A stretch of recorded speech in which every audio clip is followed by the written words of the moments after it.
Hey everyone, I got a great show for you today. I have a guest that has been a buy and hold landlord for 25 plus years, was a real estate agent for 16 years, and most recently is the publisher of Realty 411 magazine.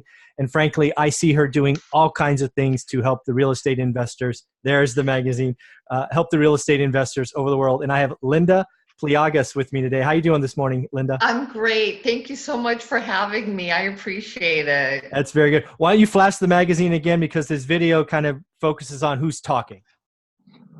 There it is. That's great. So Linda, why don't you just tell us a little bit about yourself, where you're at, what you're doing in the industry, and a little bit about the magazine.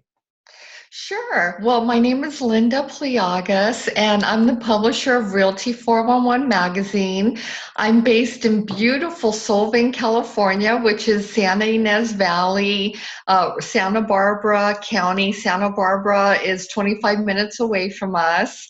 And I run the magazine from here. I run my portfolio from here. My husband and I have invested around the country for the past, well, we've been landlords for over 20 years, but we've been investing nationally for 14 years, where we've gone into different states around the country to buy and hold real estate.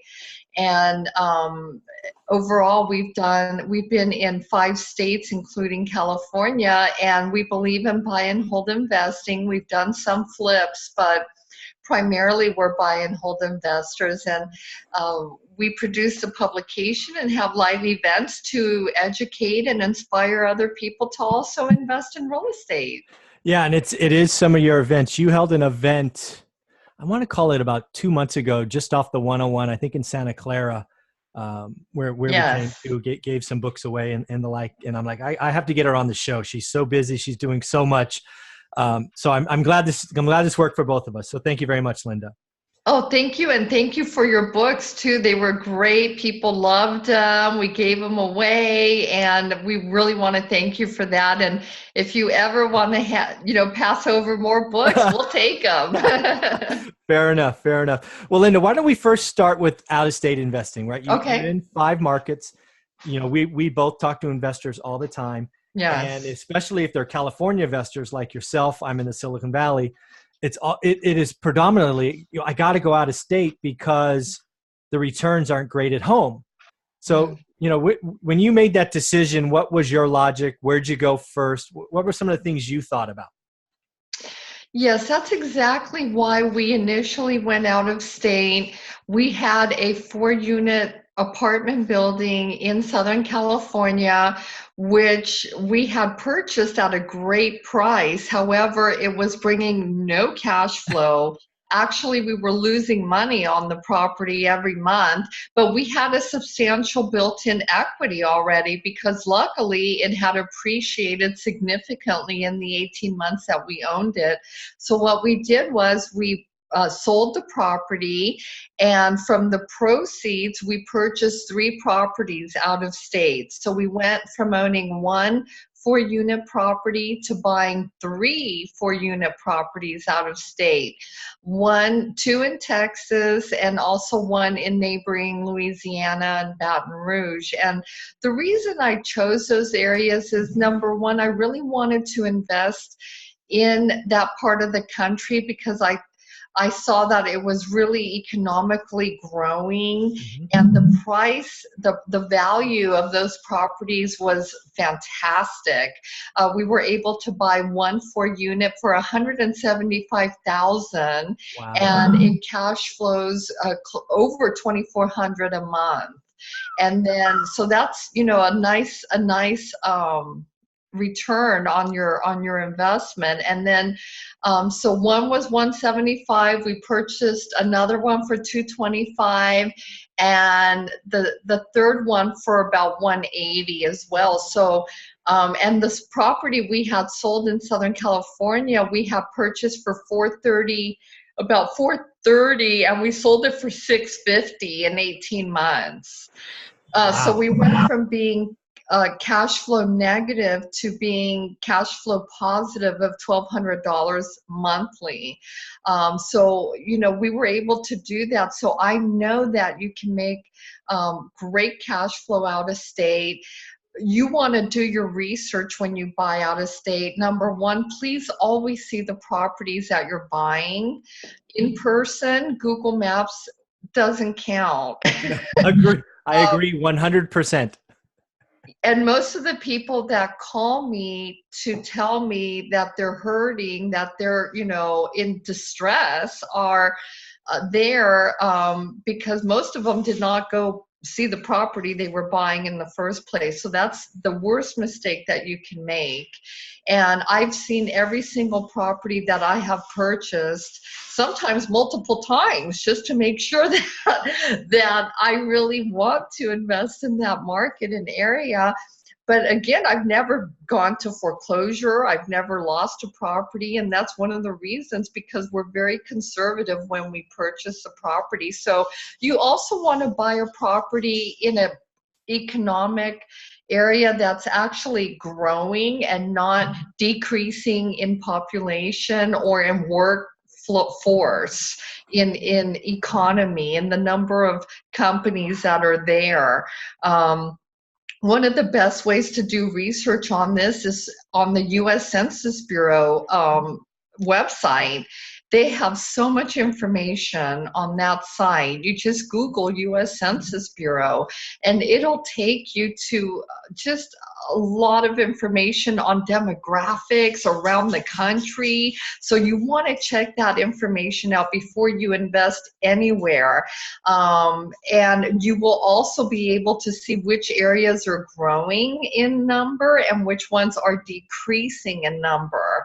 So that's, when I invest in an area, that's one of the first websites that I see. Of course, you have to realize that the information is a little bit outdated because they do a census every 10 years, but you can't beat the amount of information that they have there available for investors. And most people don't even know about it or don't even access the information. I agree with you 100%. That is a great spot. Endless amounts of data that our data geeks can just chew on for quite a while. And at least give you the lens to go, okay, I want to search here. Maybe I'll start with the census, then I'll go more recent later. I mean, you're spot on. Just so we know, where's the time frame? So 18 months, California appreciation. Awesome. Yeah. What was that like? 04 to 06, 06 to 08? It was 04 to, yes, 04, late 04 to about 06. And then we went out of state. Yep. We still own one of the properties. The other ones we sold after they also accumulated in value.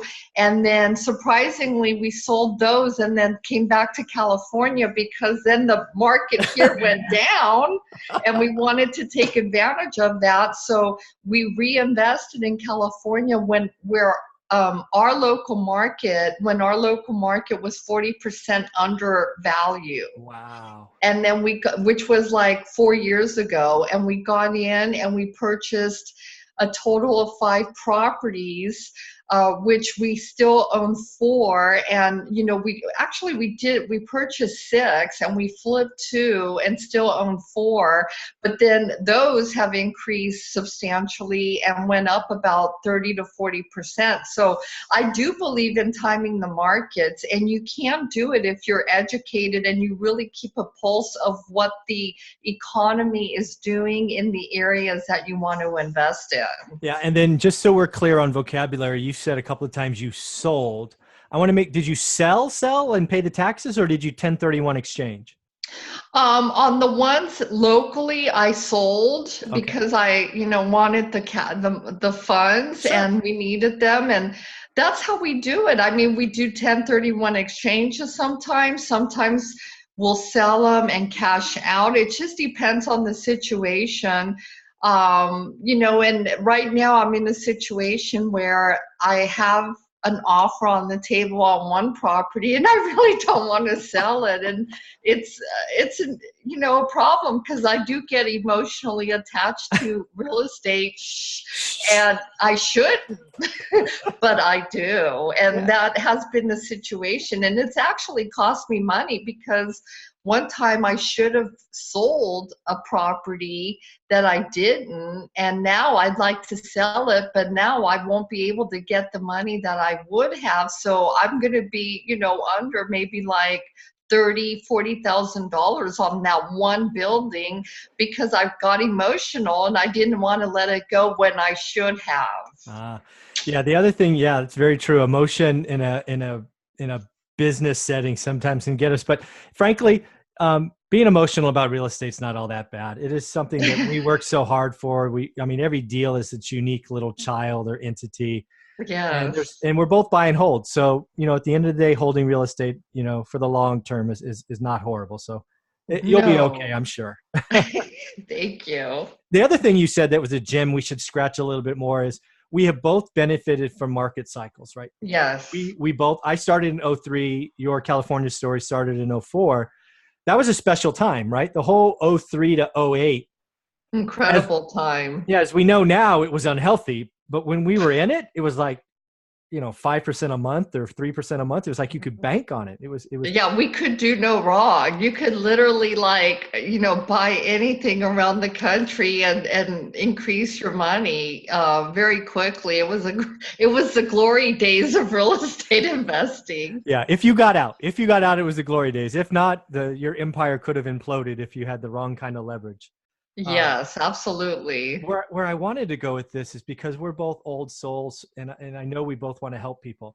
I'm a little nervous about all the people that got in the last 5 years, right? Mm-hmm. I don't think the last 5 years has anything on 2003 to 2008, but it's still been a seller's market where if you're running a quote unquote bad business and your jobs take longer, you're rewarded because prices are accelerating. But we both saw what happened after 2008. And how horrific that was to people on our networks. What would you tell someone who's been investing the last 5 years who thinks they're, I don't know, Sam Zell or Warren Buffett, whoever it is, that they can do no wrong? What would you say? Definitely be conservative. I've seen many cycles in, my adult years. I'm 50 now, and I've seen numerous cycles already. And the people that do well are the ones that stay conservative. So number one, I would say have a cash reserve. Have a reserve of funds available to you that you can tap into. And I don't mean HELOCs. I don't mean home equity lines of credit. I mean actual cash in hand. Because when the market tightens up, those credit lines could disappear. Gone. You're okay. Oh no. I feel like can you excuse me one minute? Go ahead. Please go ahead.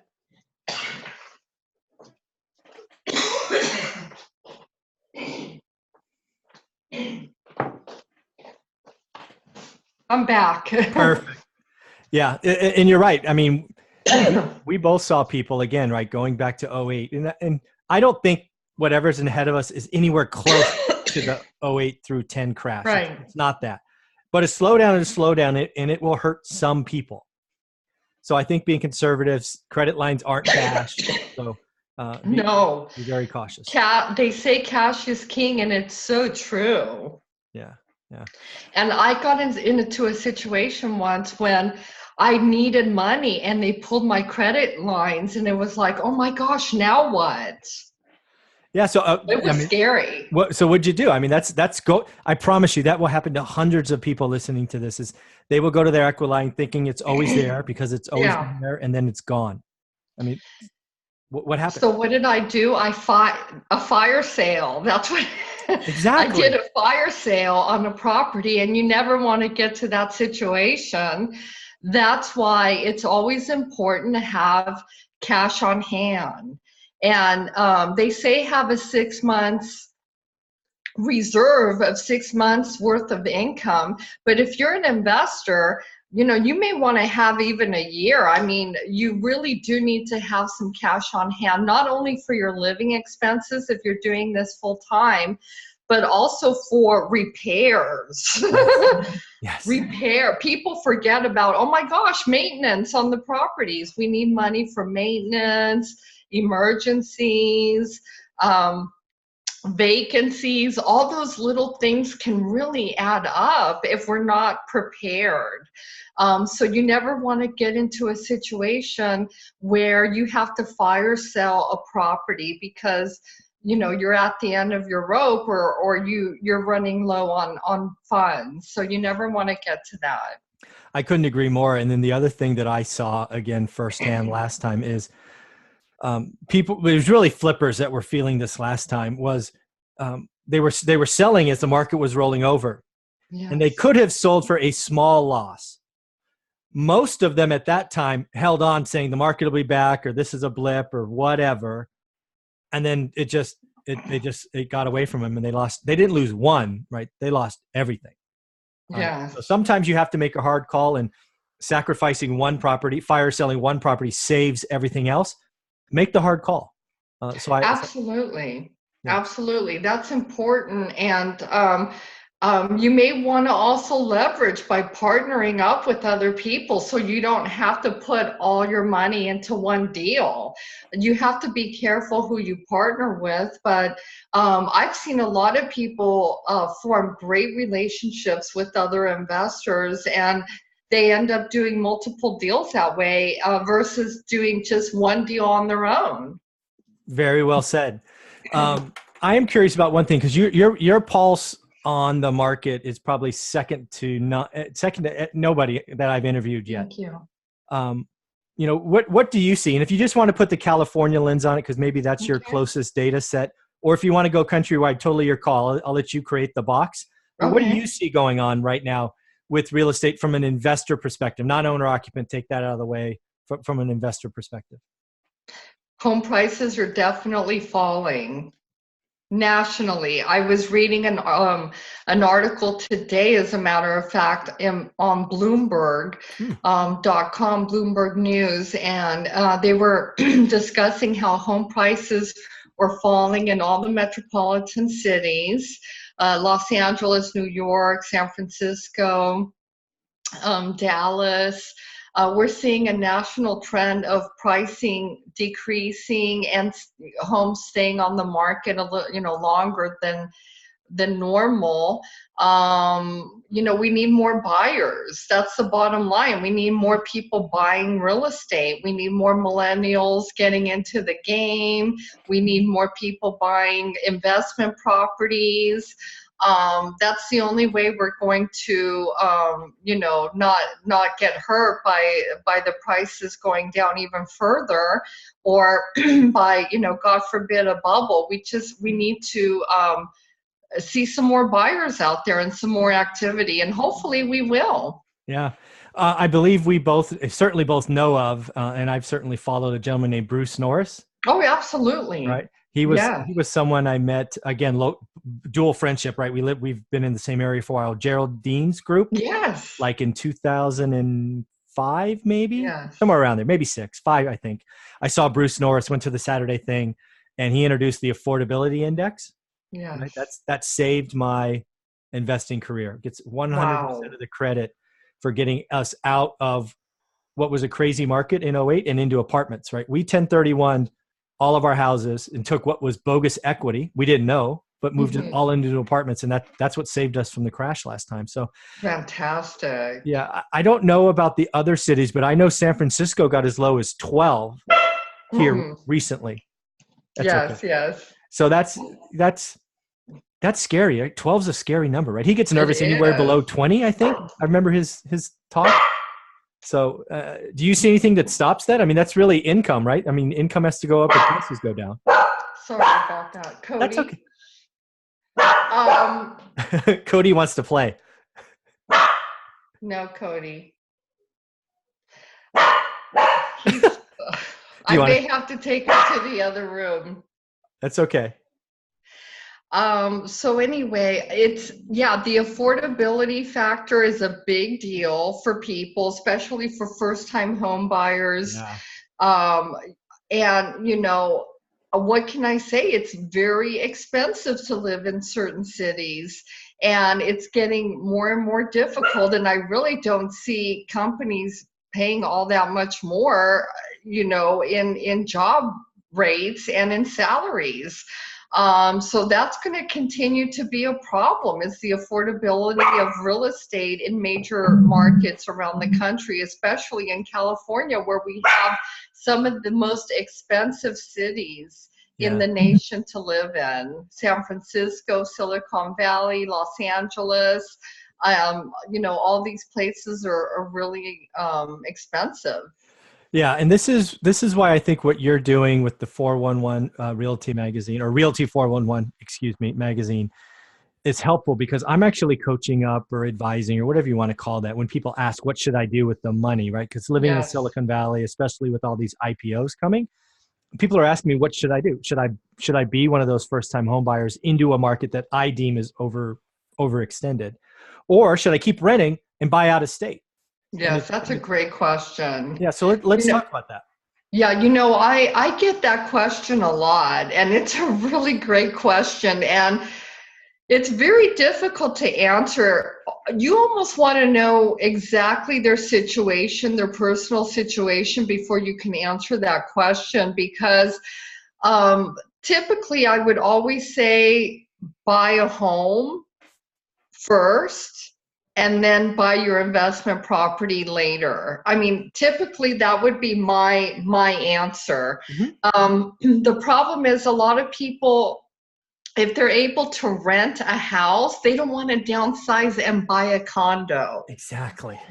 And that's the problem. They're able to rent a certain lifestyle, but they're only able to buy this, a lifestyle over here instead of over here. And a lot of times they don't want to go down the spectrum in order to be able to afford to purchase a property.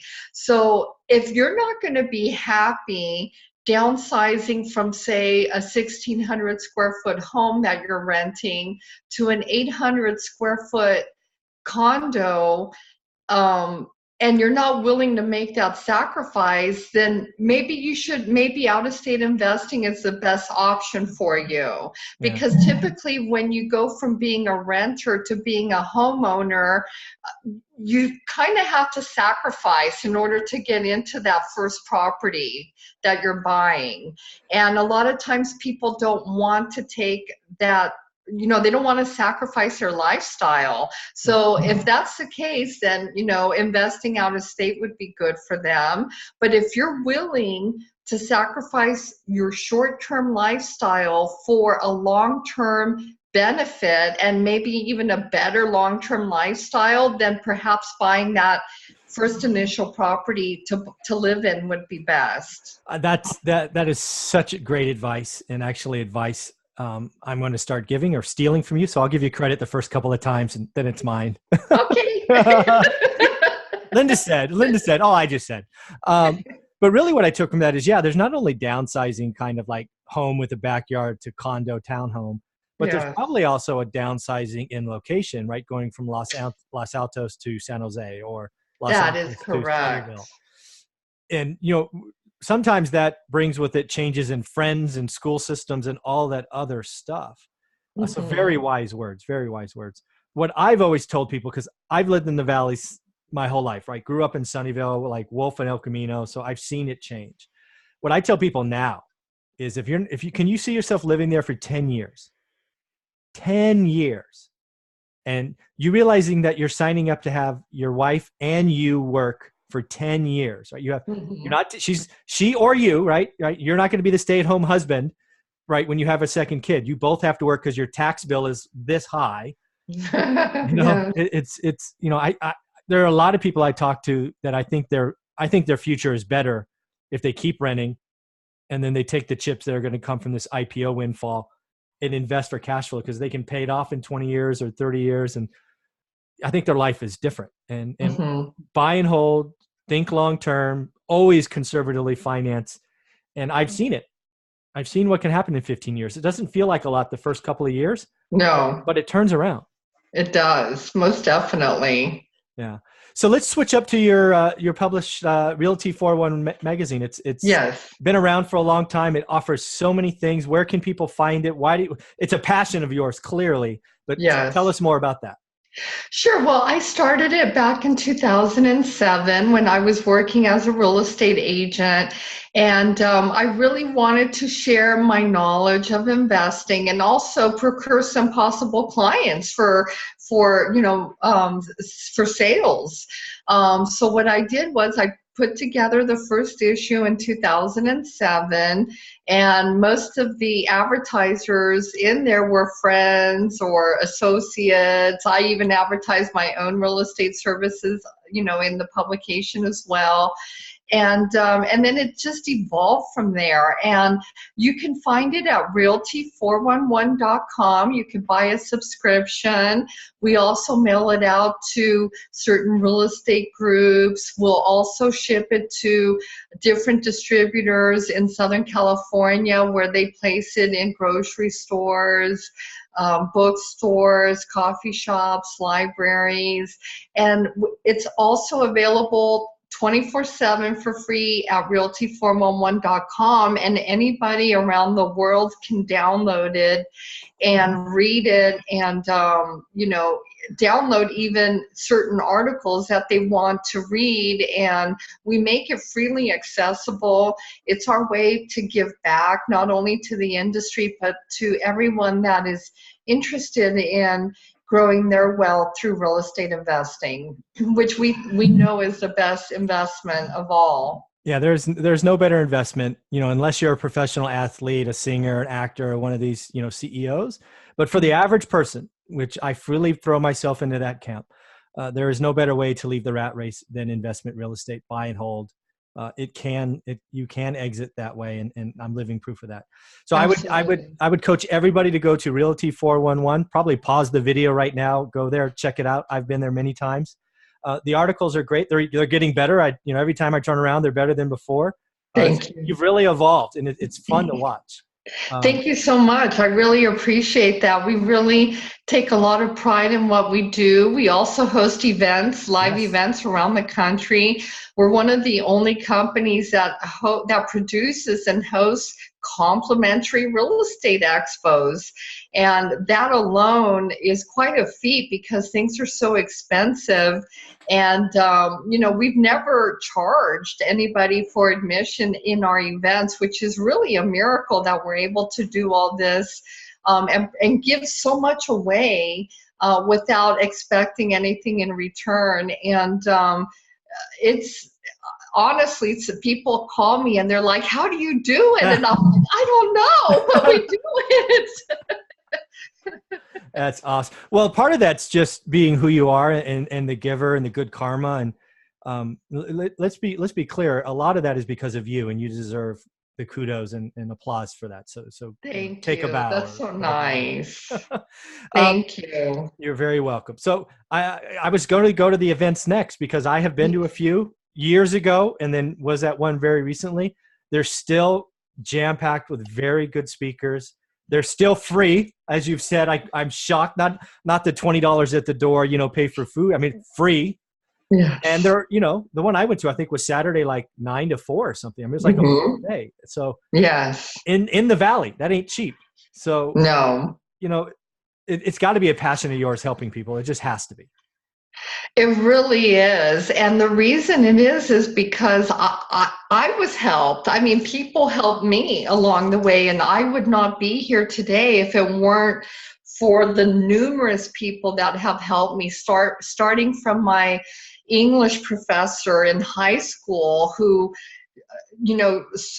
chose me to be a part of the high school newspaper and really push me to be a reporter, starting with him, and my professors who taught me real estate and gave me the passion of real estate in college, and also my family who lent us $50,000 to purchase our first investment when we didn't have any money at all. I mean, throughout my life, I've had angels in my life that have guided me to be the woman I am today and to be able to pass on the resources that I've accumulated along the way. And that's why we do it. It's as a thank you to all those wonderful, kind souls that helped me, my family, and we just want to in turn help as many other people, because we know that we're not here alone. We're here because people elevated me, elevated my family, our magazine, our business. And it's because of them that we're here. So now it's our turn to help others. That is spectacular. So, as we kind of get this to near the end, what are some tidbits, takeaways? Let's I think the person I talk to most often has an interest in real estate, but is still stuck on zero, right? They haven't made the leap to one.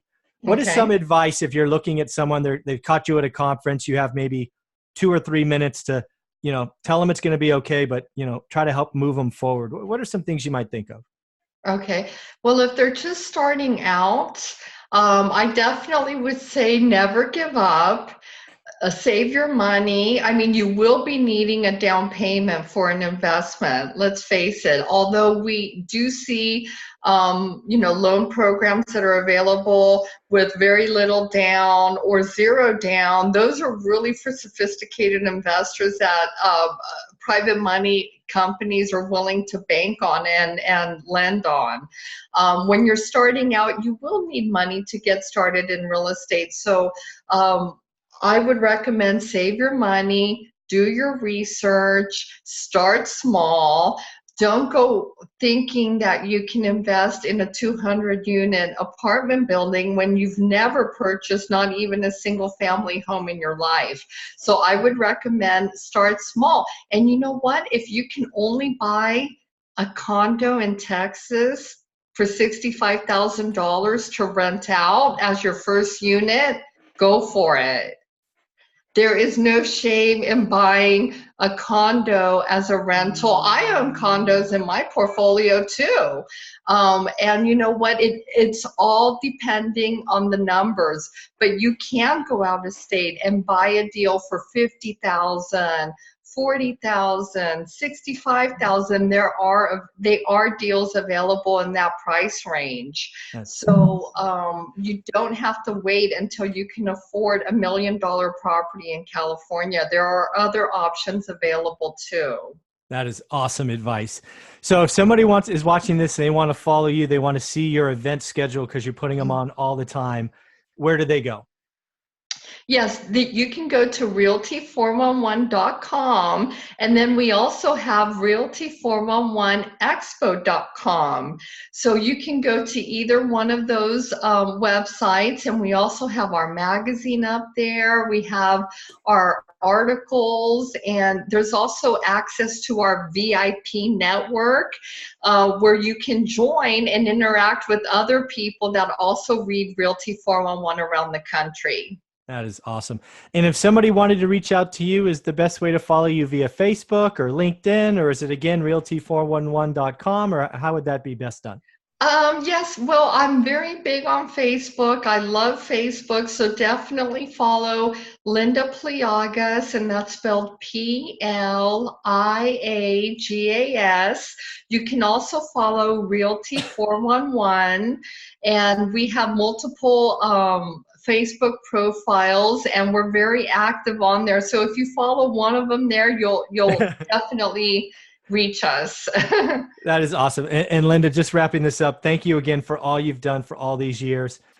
Your story of growing a portfolio out of state is something to be admired. The ability to create a magazine and help so many people all the time and see that evolve has been fun to watch. And please keep going. Thank you. I plan to. We really plan on it. Yes. Very cool. Well, have a great day, and thank you so much. Thank you.